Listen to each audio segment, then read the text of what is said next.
Matius 5 ayat 4. Berbahagialah orang yang berduka cita, karena mereka akan dihibur. Ciri kedua dari bahagia sejati adalah duka cita.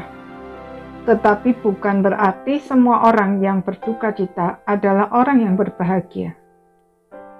Paulus membedakan duka cita menurut kehendak Allah dengan duka cita yang dari dunia.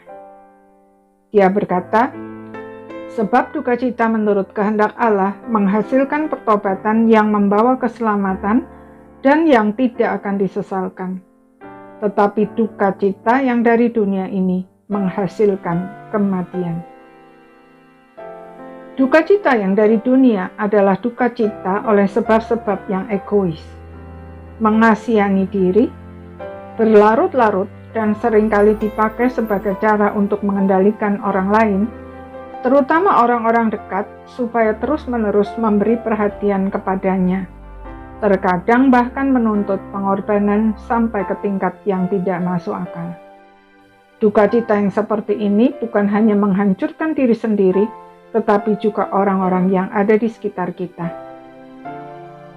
Duka cita yang menghasilkan bahagia sejati adalah duka cita yang menurut kehendak Allah, yaitu duka cita yang menghasilkan pertobatan.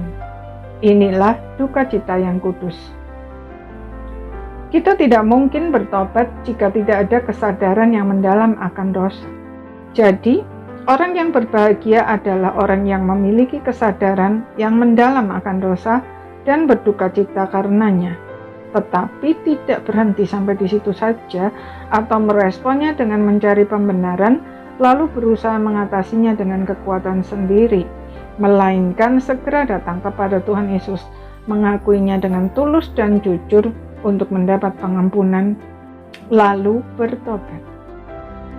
Jika setiap kali kita jatuh, kita menghadapinya dengan cara ini, maka hati kita akan semakin peka terhadap dosa dan semakin dimampukan untuk menghadapi dosa dengan duka cita yang kudus. Orang yang demikian berbahagia, sebab kalaupun suatu saat jatuh ke dalam dosa, bisa segera membereskannya sehingga tidak akan sampai terbelenggu.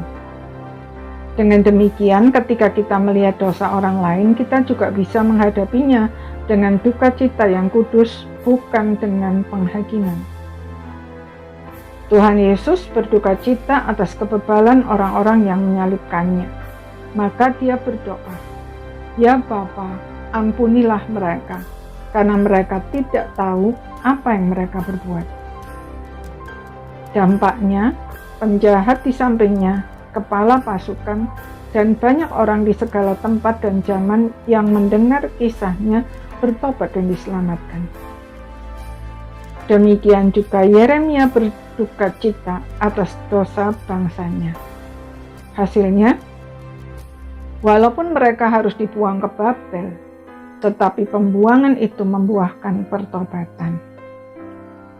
Hari ini, bagaimana sikap hati kita terhadap dosa kita sendiri maupun terhadap dosa orang lain? Para teroris, koruptor, dan orang-orang yang menyulitkan hidup kita? Kiranya Tuhan menolong kita untuk bertumbuh dalam duka cita yang kudus. Amin.